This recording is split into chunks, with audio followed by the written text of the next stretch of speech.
Hello and welcome to the film breakdown for Devin Neal. Very interesting prospect, running back out of Kansas. One of the more unique runners of the football that I've really ever scouted, and he is a really appealing aesthetic style to his game.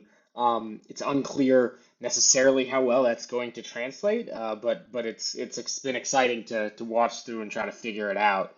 The easiest way I can describe him is somewhere in between Bucky Irving and James Cook and Clyde Edwards-Helaire. Like he has the, low to the ground lateral agility of a Bucky or a Clyde, but he's a little, and he has some of the receiving ability and the footwork of and the patience of a guy like James Cook with a little bit of burst and more big play potential.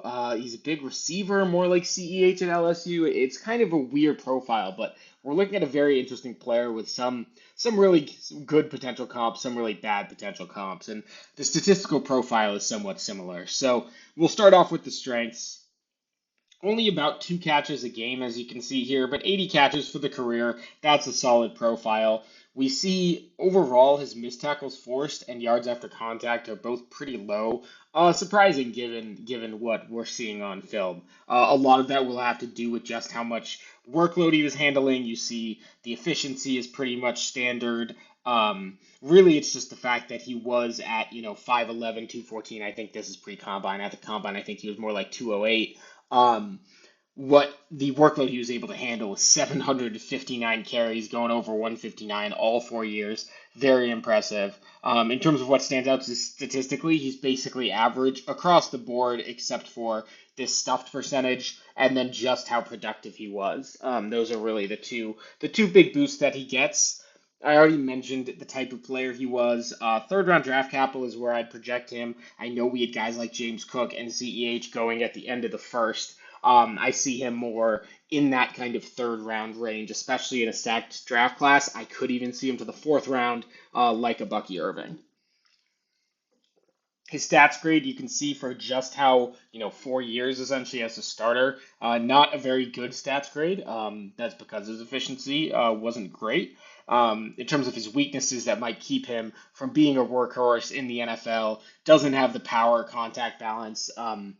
Like contact balance of a guy like James Cook or Bucky Irving doesn't have it, doesn't have the power. He's not really 214. It is smaller than that.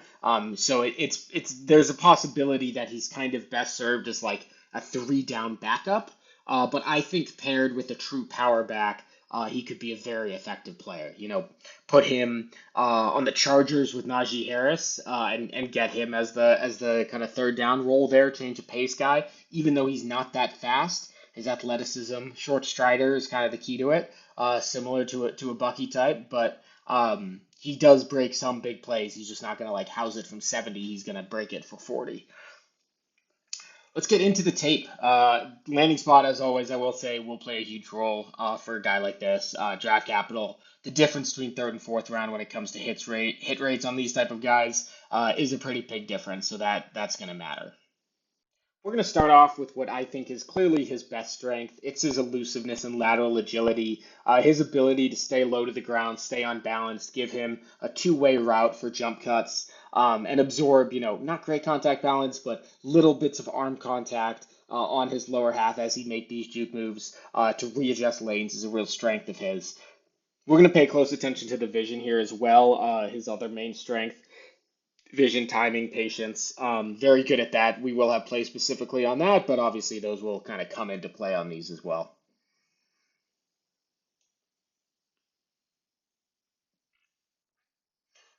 It's a pretty big hole here. These are the type of big runs that he makes. How he gets these big runs, it's often just being matched up one on one in the secondary.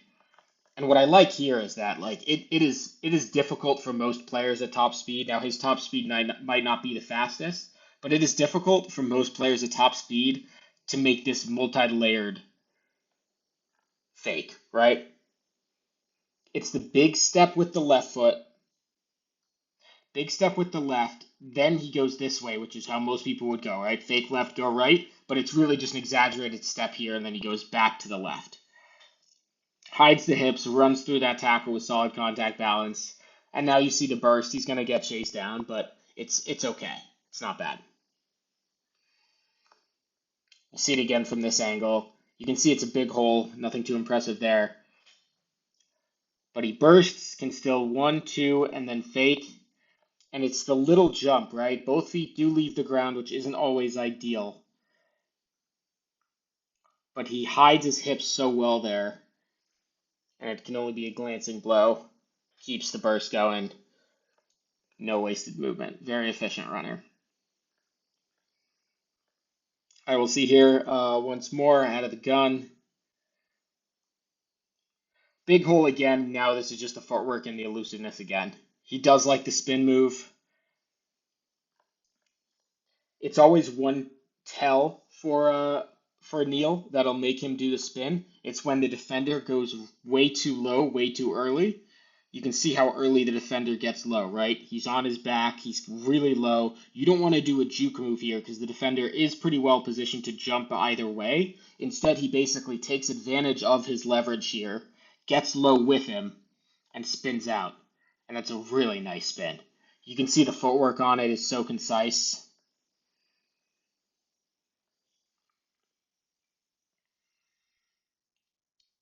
Just big left foot in. His left foot, he literally does a full spin on his left foot. So that left right there, pivot, and his left foot doesn't go down again until he's done the full 360.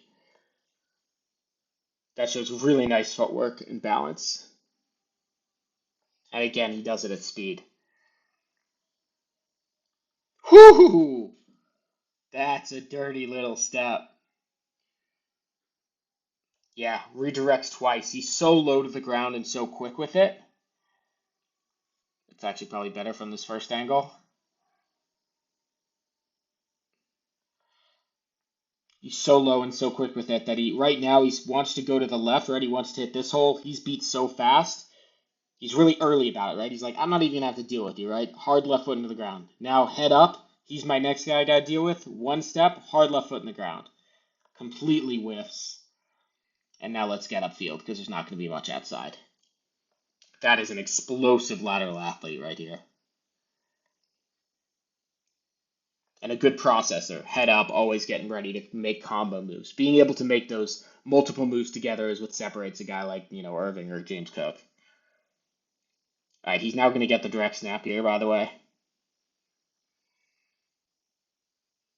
You see just the change of direction, and then this is the burst, the big playability. Once again, he's not going to run through that and beat that angle here, but it's just a quick stop-start ability.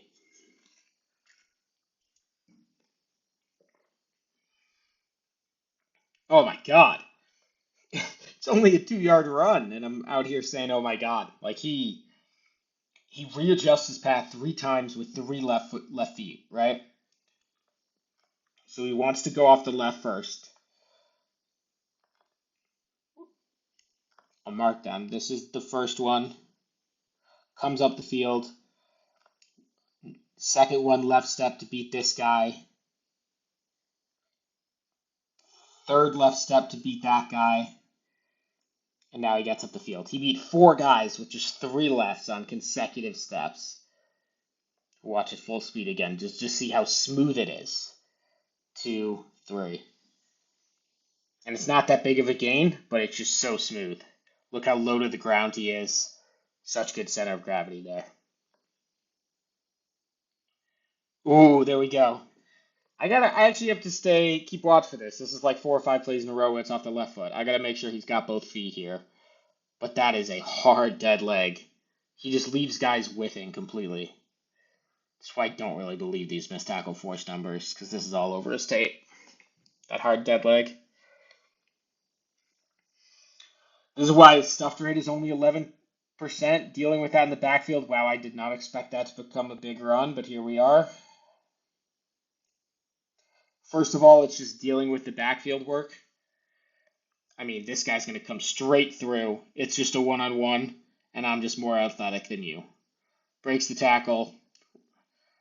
Decent cut off the right, not quite as strong. Left foot to get inside, split the defenders. It's more good vision and just understanding of space, and it's breaking another big run.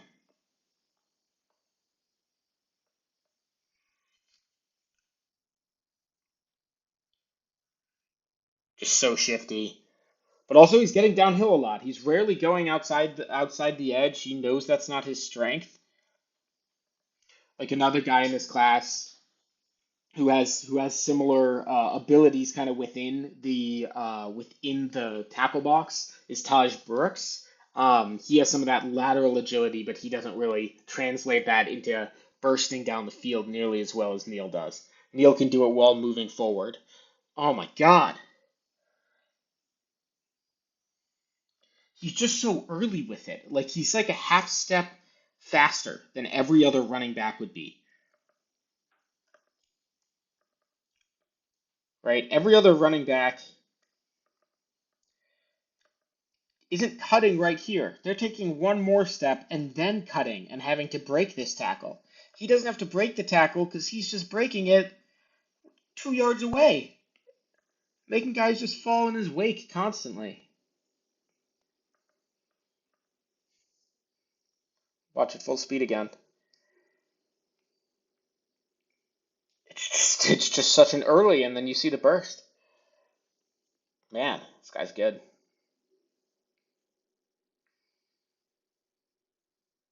Just always looking to the next level, anticipating leverage and movement of the linebackers at the second level.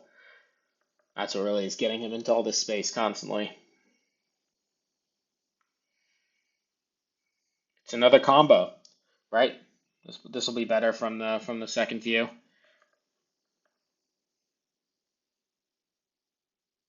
All right, we'll see down here.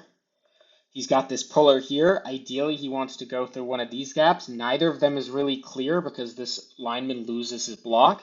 However, he'll just set him up, right? He's down. Good, strong lateral move. And then on the very next step, right, it's no wasted movement. It's the efficiency there.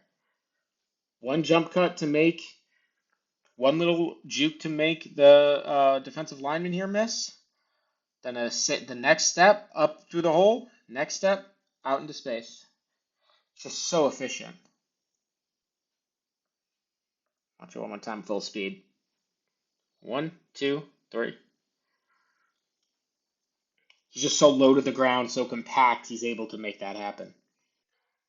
Now, what could turn out to be a huge part of Neal's game at the next level is going to be his ability to play on third down. As that change of pace back, being able to be a reliable option out of the backfield that can also break some big plays is going to be important. We saw that, with basically all of the guys that I've been talking about so far. And Neal is a very competent receiving back. Not a lot of complexity to his route running, but showed good, strong hands, consistent, reliable in that respect, and also his movement style is really effective after the catch. His ability to break tackles, to readjust to changing positions in front of him, and just to survive these kind of light hits, just have quicker feet than defenders, use their leverage against them. It is mostly on screens and swing passes and things like this, but you can see how cleanly he transitions from catch to run on this one.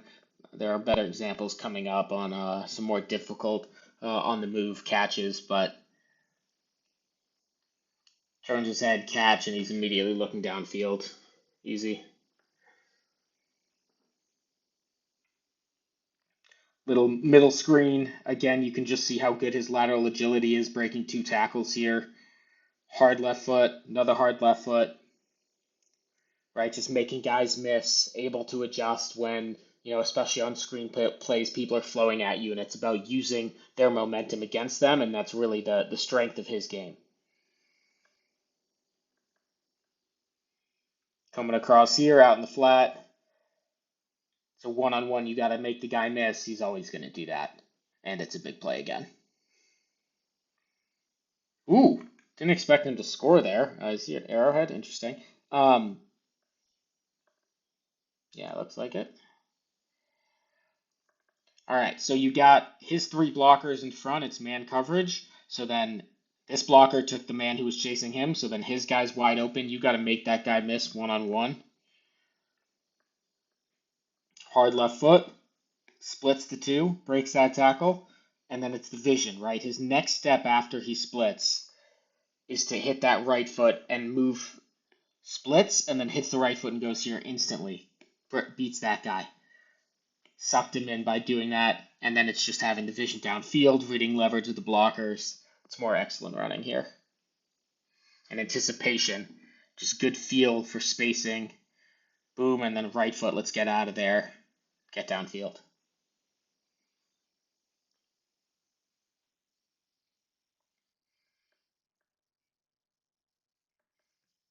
All right, now let's take a look at some of his tackle breaking. I don't have power and contact balance as a huge strength for him. It's really an issue in the kind of red zone, short game leg drive, trying to get that extra yard.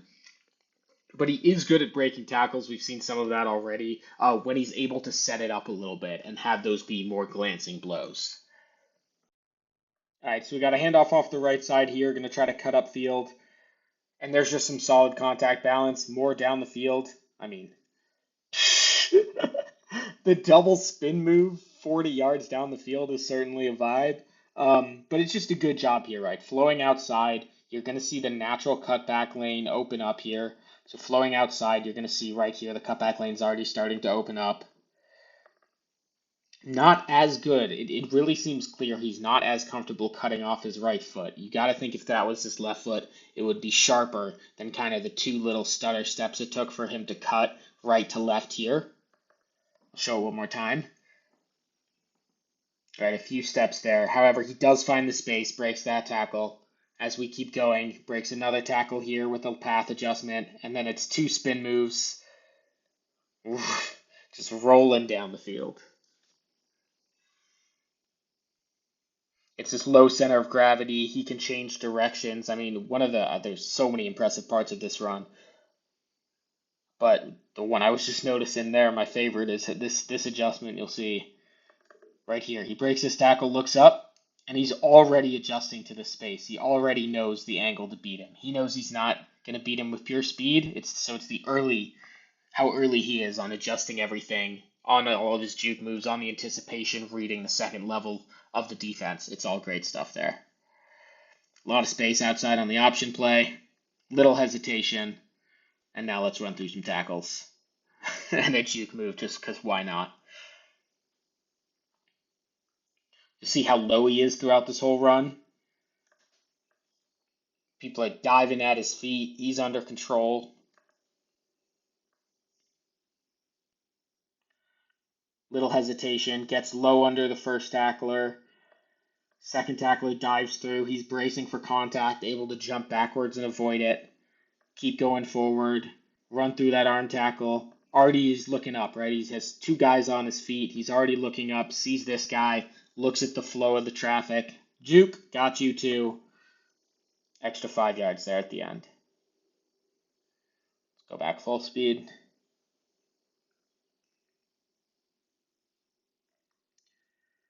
Just a good power finish here.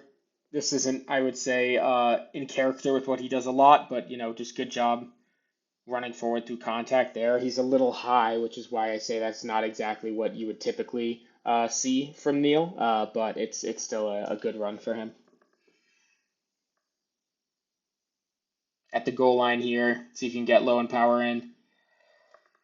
Yeah, that's his real strength, right? He's not going to go shoulder to shoulder with someone and break the tackle. It's when they go for his legs that they underestimate how strong his thighs are, right? At being able to withstand that, get down on that thigh, and absorb the pressure of all of your body weight being on that front foot. Puts his hand down, dives in. It's a good fight. We'll see it on the screen here too. I mean, I just love the decisiveness, right? He gets the ball, his back is upfield, turn, and he already knows where he's going, right? A lot of running backs would try to kind of meander their way out here, but you got one coming down, you got leverage loss here. He says, nah, screw it. I'm just going to beat this guy with my first step. Bang. Right through it. You'll see on the other angle, the leg hide he did there was awesome, and let's find space. Man, this guy's good.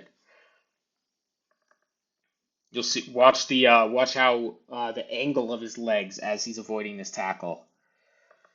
Right, he hit his knees all the way angled out like this, so his knees and feet, which are the most dangerous part for a tackler to get, are farthest away from where the hands are.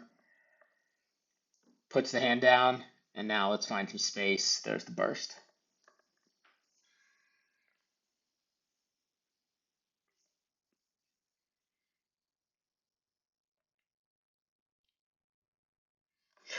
It's like every time he breaks the first tackle, he's going the right direction to break the second one, right? Just run through it, little hesitation, again, hiding the legs away from the defender's arms, run through the tackle, and then he's regaining his balance already, and he's already looking up to see, all right, this is the angle I'm going to beat him at.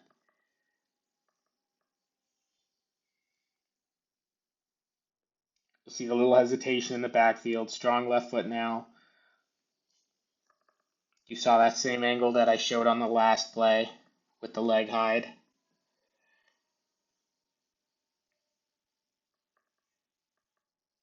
Right, the legs are far from him, a little bit less actually than I thought, but survives the tackle, good angle, paths forward. So you've already seen a lot of what I like about his timing and vision. A lot of it's pathing, being able to anticipate the leverage of the second line, and being able to anticipate the early pressure as well and adapt to that. His lateral agility to be able to adapt to those situations. Just a few more plays here I wanted to highlight just how good his timing and vision is. Really small hole here. You're going to see his footwork in the backfield, being able to get skinny to get through it. Initially wants to come off, follow his pulling blocker to get off of this left side. That's going to close down. He's patient. He's not pressing too much on the line. He's letting this crease open up. And look how skinny he gets through that. Maintaining his footwork to maintain his balance, absorb for contact, get 5-6 yards through the hole. Just good timing to be able to hit that right when it opens up. Not push his pulling lineman here too far that way. Still suck in this tackler, right? You can even see that a little bit better from the other angle here. It's this tackler, right, who's going to get sucked in just long enough to try to go along the long way. Ends up diving at air behind him. Just a good run getting skinny. Downhill fast. I mean, just really smooth pathing, taking advantage of leverage, using the movement of defenders against them. You'll see right off the snap, he recognizes he wants to get outside, right? This defender crashed down, this edge defender. So now he knows, all right, there's a one-on-one in the hole here. Out here, I got a blocker coming up here. So I'm immediately going to start pathing outside, right? This guy I'm just going to beat with the speed. He's not going to get there. This defender came too far in. I have outside leverage here. Once he immediately knows once I get outside here, he's not going to keep pushing it outside. He's going to push upfield now, right? It's basically like stacking a defender on a vertical route as a receiver, just as a running back instead. You're going vertical here to make sure that this guy's not going to catch you around the edge. But then he sees that next guy come inside and he says, oh, I'm going to bounce it outside again. This guy stays behind him, just keeps going. And he doesn't lose speed as he's flowing through these changes of direction.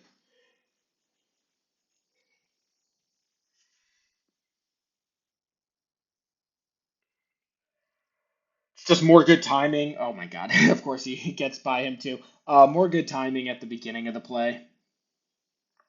Right? He knows he needs to go just outside far enough to run offside the backside of this lineman. Right? This lineman here.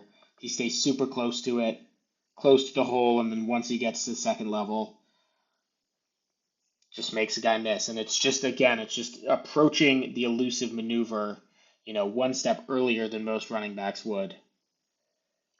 You can see it better from this angle. This was the off the back of the line, right? He knows he needs to get around this guy, but it's kind of close enough to him. Right, as soon as he gets by him, it's getting downhill. And now it's all right, I see you way far in advance. I got 10 yards. I'm going to make the move here instead of here. Or even earlier. And then as soon as I get by you this way, I'm cutting upfield again, right? There's no wasted movement going too far outside. Right? It's not winding like that. It's this around up. And it's just so much quicker to not take those extra steps outside and waste the movement. You can see it at full speed how smooth he is.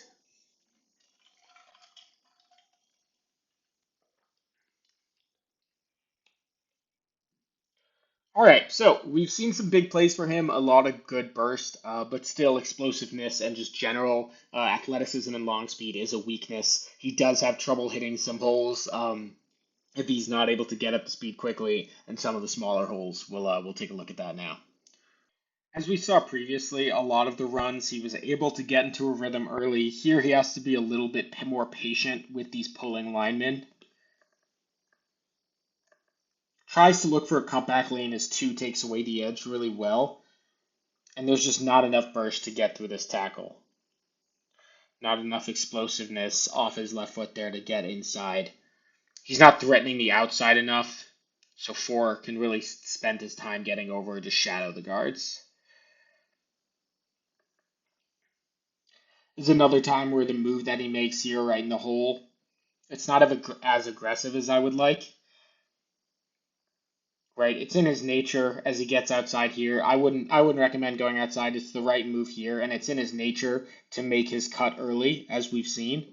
But we'll see the cut there to the left just isn't powerful enough to really take him to the end zone where there was space. I would like to see him being able to run through that tackle too. If you're getting hit when you're running at full speed forward and they're kind of holding their ground, you're getting hit at the 2 yard line, you would hope to be able to score on that. And he just comes up a little short. There's some of the power stuff as well is going to be built into this. Another one where he's not really able to threaten outside enough. So this defender here is able to really set up on the edge, take it outside in, and he's not worried about getting beat outside. So he can really just set up here, wait for that outside leg, and as the cut comes up, just snag it. And not quite the agility to make a miss. Tries the leg hide, but really it's that when he does the leg hide, he left the ground. He didn't really make it with enough explosiveness and control to really be able to withstand and absorb that contact and fall forward or break it. Here's one where all the flow of traffic is to the outside. This is the right way to go. It's all clogged up in the middle. You could try to put your right foot in the ground and get up here. Put your right foot in the ground and get up here, but he is able to kind of patiently get outside. That's the right way to go. It's just this defender is breaking down really hard. You would think he'd be able to break that angle and maybe make a big play, but he's just not. Not explosive enough with the redirect to the outside here. Doesn't throw a good enough stiff arm. Kind of whiffs on the stiff arm completely. Can't get outside that. Direct snap here. Again, it's the outside run he struggles with. Not able to get outside. When someone's attacking his inside foot like that, he's not throwing any stiff arm. He's not redirecting his path at all. He's not even really accelerating. Like, what is your right arm doing just hanging down there while this guy's around your foot? Doesn't even really try to fend him off that well. So there's room for growth here. Not a lot of room in this one. This isn't an awful play by any means, but you see him run here off the left side. Maybe you'd want him to push out a little here, put his left foot in and get upfield. Instead, he kind of runs right into this player. I mean, you'd like to see him maybe on the back of this guy a little more, but really it just doesn't. He doesn't have the power to get through that arm tackle, right? He's really jump stopping to deal with this player. You'd rather see him being able to kind of put his shoulder down a little bit, break this arm tackle first. Instead, he kind of just gets swung around. You can see his lack of like just size and overall power there. Last play here.